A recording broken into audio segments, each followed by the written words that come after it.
La Panamera n'est vraiment pas une voiture comme les autres. Elle est énorme et peut accueillir jusqu'à 4 passagers dans un confort absolu. Mais avec cette version GTS, elle se transforme aussi en une machine sportive tournée vers le plaisir de pilotage.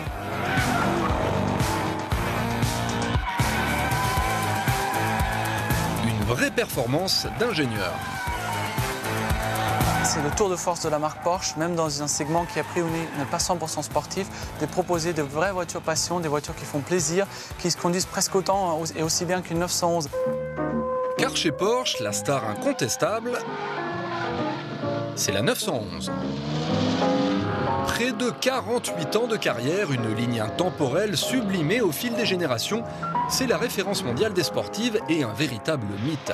À première vue, la comparaison semble déséquilibrée et pourtant, la Panamera n'a pas à rougir face à son illustre aîné. L'année dernière, il s'est vendu 20 000 exemplaires de 911 dans le monde contre 28 000 Panamera. Oui, la grande berline de Porsche est un succès commercial. GTS, ça veut dire Gran Turismo Sport. Autrement dit, cette version est la plus sportive de la gamme Panamera. Garde au sol plus basse, aileron agressif emprunté à la variante turbo ou encore large prise d'air dans le bouclier avant, la Panamera GTS n'a rien d'une sage berline de près de 5 mètres de long. Une sacrée machine. L'habitacle est un écrin pour conducteurs chanceux. Cuir surpiqué, chrome, carbone, alcantara. Les matériaux sont nobles et les finitions exceptionnelles. On est à bord d'une voiture très haut de gamme. L'univers du sport, lui, est évoqué au travers des beaux sièges baquets, à l'avant comme à l'arrière. Sans parler du compteur gradué jusqu'à 330 km/h, ça promet. Dans cet habitacle, il y a des boutons partout. Mais au milieu de toutes ces commandes, il y en a un qui est magique. Démonstration. Moteur. Ça, c'est le son moteur normal. Il est déjà plutôt sympa. Mais quand on appuie sur ce bouton, on change la sonorité à l'échappement. Elle devient plus rauque, plus métallique. Ah, quand je vous dis que c'est un bouton magique. Et c'est ici, en Allemagne, à Leipzig très exactement, que la Panamera est assemblée. Dans cette usine ultramoderne sortie de terre il y a seulement 10 ans, où le Cayenne est également fabriqué. Une armada de robots autonomes s'y active 6 jours sur 7, mais les finitions, elles, sont réalisées par des ouvriers, une main-d'œuvre très attachée à la marque. C'est un plaisir de venir à cette usine. Quand on arrive et qu'on entend le bruit des voitures sur le circuit, c'est excitant. Et c'est une fierté pour nous. On croit beaucoup à la fabrication en Allemagne et donc des sites 100% allemands avec des ouvriers, le savoir-faire de l'ingénierie allemande. Et ce site de Leipzig est vraiment l'avenir de la marque Porsche. 500 voitures sortent chaque jour des chaînes de cette usine. À 70 000 € l'unité en moyenne, cela représente 35 millions d'euros. Et oui, ça commence à faire pas mal.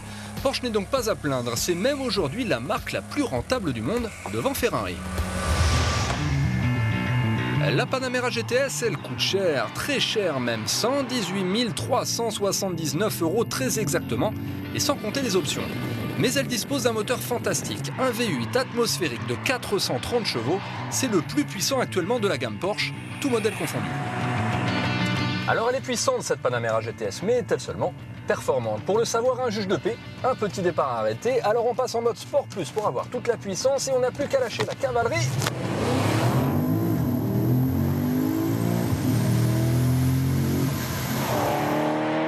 On vient d'abattre le 0 à 100 km/h en 4 secondes 5 seulement. Pour une voiture de 2 tonnes, c'est tout simplement exceptionnel. Et je peux vous assurer d'une chose, ça pousse. La concurrence, elle, est battue. Une Audi S7, par exemple, demande 4 dixièmes de plus. Alors les Mercedes CLS 63 AMG et BMW M5 accélèrent aussi fort, mais elles sont bien plus puissantes. Non, vraiment, la Panamera GTS est une extraterrestre.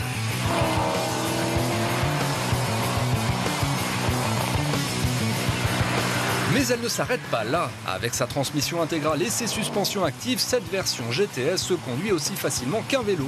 Au point d'ailleurs qu'on en oublie presque son poids. Mieux vaut donc anticiper les freinages. Elle est également moins gourmande que toutes ses concurrentes, mais les pompistes l'adorent. Avec le pied très lourd, l'ordinateur de notre modèle nous a gratifié d'un joli 25 litres au 100 km. Et oui, quand même. Mais pas de quoi toutefois décourager les Porschistes, car la Panamera est à l'image des autres modèles de la gamme, techniquement exceptionnelle. Et c'est sans doute ce qui explique l'incroyable succès de la marque aujourd'hui.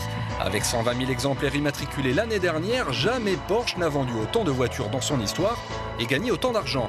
La Panamera, elle, participe pleinement à cette réussite.